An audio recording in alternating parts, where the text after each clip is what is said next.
Philinvest Flash Report. Pagkatapos ng ilang gabing walang tulugan, walang pahingang bentahan, at kabi-kabilang holdings, kahit wala naman lahat RF, sino ang nagwagi? Sino ang nasawi? Sino ang umabante? Sino ang nangamote? Sino ang kumabog? At sino ang nabugbog? It's the moment of truth for the first ever Family Face-Off results.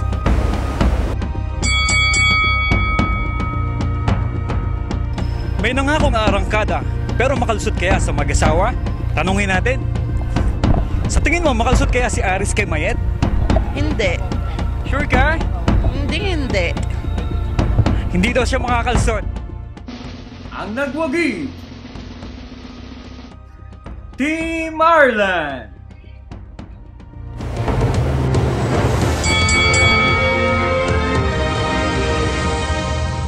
Kaya bang higitan ng Paris Towers ang pinagsanib na puwersa ng Geneva at Zurich? What do you think, Paris or Switzerland? Paris. Ang umabante, Team Switzerland.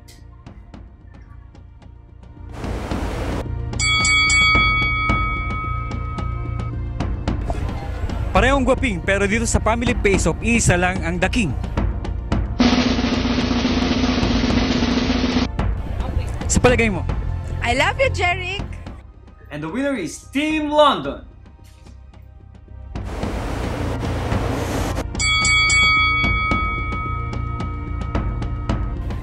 Team Barcelona, mukhang nanguna. Pero teka, bitin sa kota. Result? Not counted!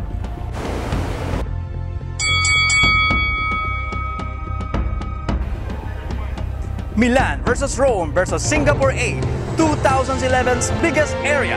Naungusan na nga ba?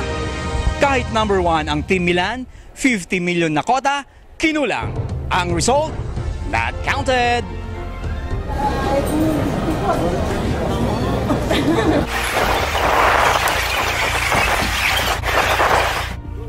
At ang pinakamatining face-off na ating nasaksihan,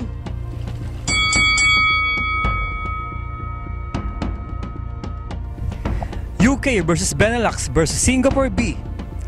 See you on top ay nang sabi ng isa, magkakatotoo na nga ba? Sa unang linggo, Team UK umabante ng gusto.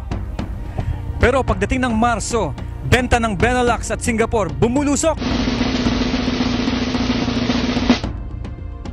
Number 1 ang Team Benelux. 6 million lang daw ang pagitan. Para naman sa Property Specialist Face-Off, match number 1, Team Heroes and Titans, nilamon ng Team Lions, Alan Paul Almazan, you're the man. Match number 2, Team Titans, 1 point na sana kung di nabitin sa kota. Better luck next time, Jeneline Valenzuela.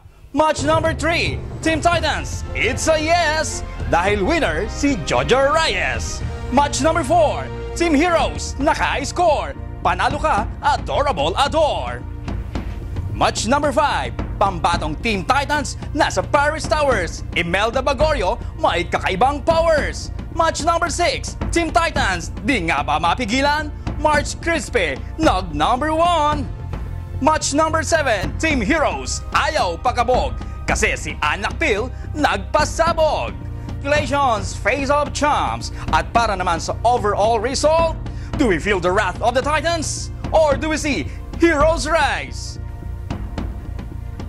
And the first ever Family Face-Off winner is Team Titans! Titans! Yan daw ang lamang nila. Titans Team Spirit, lahat ng area umarangkada. Kaya naman di nakapagtataka na sila ang naging bida. Team Heroes, papayag ba? Bawi na!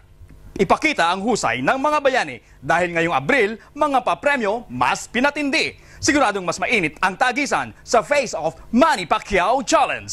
Mas matinding cash rewards ang nag-aabang sa mga mananalo. Abangan ang major announcement sa Facebook o sa inyong email. Face-Off Manny Pacquiao Challenge, let the battle continue.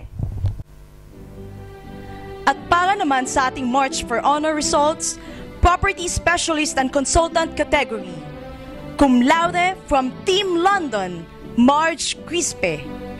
Magna cum laude from Team Paris, Imelda Bagorio. Summa magna cum laude from Team Benelux, Sammy Ambrosio. Outbound category, magna cum laude from Team Singapore, Menchu Tibig Lina. Magna cum laude from Team Benelux, Joel Sampang. Congratulations, you have been awarded a brand new slim projector. Honorable mentions, Property Associates and Referrers, Josefina Ambrosio, Emilia Rapirap, Josephine Bagasina, Ramirez Teresita, Ayin Parinas, Greg Bautista, Lawrence Enriquez, Brendo Rivera. Congratulations! You will be given 10,000 pesos cash reward. Ngayong sigurado ng mas matindi, tagisan sa bintahan ng ating aabangan. April Full Force and Face-Off Manny Pacquiao Challenge. What are you waiting for? Mag-money na! Philippines Flash Report.